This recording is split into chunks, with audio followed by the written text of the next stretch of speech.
Hello and welcome दोस्तों, आप सभी का इलेक्ट्रॉन एकेडमी में स्वागत है। दोस्तों आज के इस वीडियो में हम लोग जानने वाले हैं ACCL के बारे में।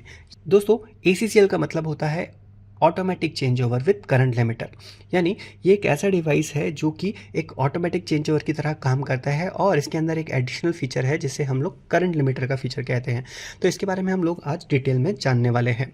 दोस्तों इस तरह के चेंज ओवर का इस्तेमाल हम लोग सिंगल फेज लोड्स के लिए करते हैं, पर थ्री फेज लोड्स के लिए भी चेंज ओवर्स आते हैं। और इंडस्ट्रीज़ में जहाँ पे लोड कंजप्शन ज़्यादा होती है, जैसे बैंक्स हो गए या कोई मैन्युफैक्चरिंग प्लांट्स हो गया, तो वहाँ पे स्पेशल ASTS यानी ऑटोमेटिक सोर्स ट्रांसफ़र सिस्टम इस तरह के पैनल्स को डेवलप किया जाता है। बट कम लोड पे या फिर डोमेस्टिक लोड्स में हम लोग इस तरह के मॉड्यूलर डिवाइसेस या छोटे डिवाइसेस का इस्तेमाल करके भी ATS सिस्टम या फिर ऑटोमेटिक चेंज ओवर सिस्टम बना सकते हैं। तो इसकी अगर इनपुट कनेक्शन की बात करें तो दो इनपुट कनेक्शन इसमें दिए जाते हैं।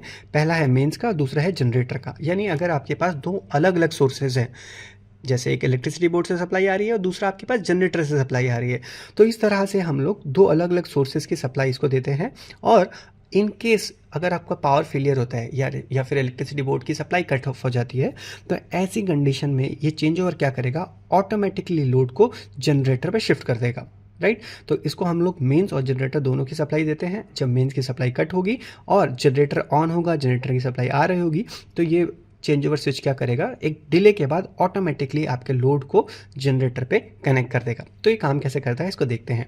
सबसे पहले आप देखिए कि ये जो आइसोलेटर है, इस आइसोलेटर की मदद से मैंने मेंस के कनेक्शन दिए हैं। तो मैं मेंस ऑन करता हूँ। तो जैसे ही देखिए मैंने मेंस ऑन किया, यहाँ पे आपका जो लोड है वो चालू हो गया, लोड की सप्लाई ऑन हो गई है। अब मेंस ऑन है, इसका इंडिकेशन भी मुझे ACCL पे यानी इस चेंज ओवर स्विच पे देखने को मिल रहा है। दोस्तों एक इंटरेस्टिंग चीज़ आप यहाँ पे देख सकते हैं कि इस पर दो रेटिंग लिखी होती है। एक तो है मेन सप्लाई पे कितना करंट आप डाल सकते हैं और जनरेटर पे कितना करंट डाल सकते हैं। तो पर्टिकुलरली ये वाला जो मॉडल है, इसमें अभी हम मेंस पे 30 एम्पेयर तक का लोड चला सकते हैं और जनरेटर पे 1.5 एम्पेयर तक का लोड कनेक्ट कर सकते हैं। अगर आप जनरेटर पे 1.5 एम्पेयर से ज़्यादा लोड कनेक्ट करेंगे तो ये ACCL ऑटोमेटिकली सप्लाई को कट कर देता है। और यही फीचर है इसका करंट लिमिटर फीचर। क्योंकि हाउसिंग इंडस्ट्रीज़ में या फिर किसी भी घर में हम जनरेटर पे एसेंशियल लोड ही चलाना चाहते हैं। जनरेटर तो तभी चलेगा जब हमारा पावर सप्लाई कट होगा, और आप जानते ही हैं कि जनरेटर पे जो पावर का कॉस्ट होता है वो इलेक्ट्रिसिटी बोर्ड के कॉस्ट से ज़्यादा होता है। इसीलिए ये रिक्वायरमेंट रहती है कि हम जनरेटर पे कम लोडिंग करें। और एक और कारण है कि जैसे हाउसिंग कोई बिल्डिंग है या कोई भी बड़ी बिल्डिंग है जहाँ पे बहुत सारे लोड कनेक्टेड हैं, अगर पावर फेलियर होता है तो उनको जो बैकअप सप्लाई है वो जनरेटर से दी जाती है। अब हर एक घर को एसेंशियल या नेसेसरी सप्लाई मिल सके तो जनरेटर की तो एक लिमिटेड कैपेसिटी होगी, इसलिए भी जनरेटर पे एक लिमिट कर दिया जाता है ताकि आप जनरेटर पे हैवी लोड ना चलाएं और सिर्फ एसेंशियल लोड चलाएं। तो यहाँ पे मेंस की कैपेसिटी अलग है और जनरेटर की कैपेसिटी अलग है। इसी में कुछ मॉडल ऐसे भी आते हैं जिनमें मेन और जनरेटर दोनों की कैपेसिटी बराबर भी हो सकती है। तो ये जनरेटर की जो साइड की रेटिंग है वो अलग अलग रेटिंग में ये अवेलेबल होता है। थ्री फेज वाला जो मॉडल होता है उसमें हम लोग जनरेटर की सेटिंग को बढ़ा या घटा सकते हैं। यहाँ पे तो जनरेटर की सेटिंग फिक्स है, पर जो थ्री फेज वाला प्रोग्रामेबल मॉडल होता है तो उसमें हम लोग जनरेटर की सेटिंग को बढ़ा या घटा सकते हैं। अब इसकी वायरिंग को थोड़ा सा समझते हैं। तो यहाँ पे आप देखिए कि ये वाला जो आइसोलेटर है, यहाँ ये किसकी सप्लाई दे रहा है, ये जनरेटर की सप्लाई दे रहा है। तो यहाँ पे जनरेटर का फेज और न्यूट्रल आ रहा है, जो कि आइसोलेटर के बाद मैंने किसको दिया है, यहाँ पे ACCL के जनरेटर वाले टर्मिनल पे दिया है। जबकि दूसरा जो आइसोलेटर हमारे पास है, वहाँ पे हमारे पास इलेक्ट्रिसिटी बोर्ड की सप्लाई आ रही है। उस इलेक्ट्रिसिटी बोर्ड की सप्लाई हमने ACCL के मेंस वाले इनपुट पे दी है। तो इस तरह से हमारे इनपुट वाले पार्ट हो गए। जबकि इसकी आउटपुट साइड देखें तो आउटपुट साइड में यहाँ पे हमने लोड को कनेक्ट किया है। तो सिंपल लोड का कनेक्शन ऐसा है। दोस्तों इसकी वायरिंग को समझ लेते हैं।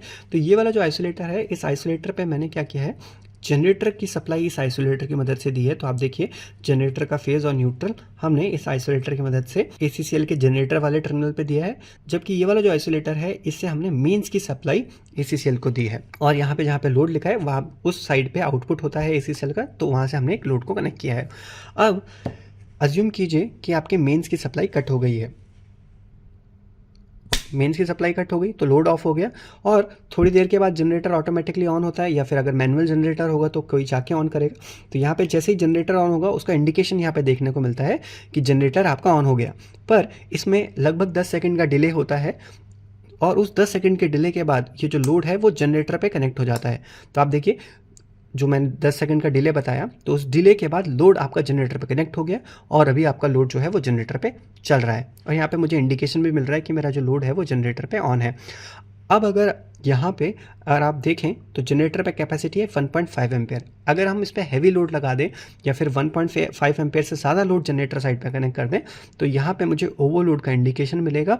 और अगर आपने लोड कम नहीं किया तो ऑटोमेटिकली आपका जो ACCL है वो आपकी सप्लाई को कट ऑफ कर देगा। एक बार अगर आपका ACCL ट्रिप हो जाता है फॉल्ट पे तो आपको फिर रीसेट बटन प्रेस करना है। रीसेट प्रेस करने के बाद आपका ACCL दोबारा से काम करने के लिए रेडी होगा।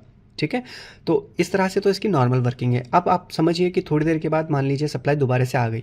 जैसे ही सप्लाई दोबारा से आएगी तो ये डिटेक्ट कर रहा है कि आपकी जो सप्लाई है मेंस पे आ गई है और इसने लोड को जनरेटर से हटा के दोबारा से मेंस पे कट कर दिया है। दोबारा से देखते हैं, देखिए मेंस की सप्लाई कट हुई।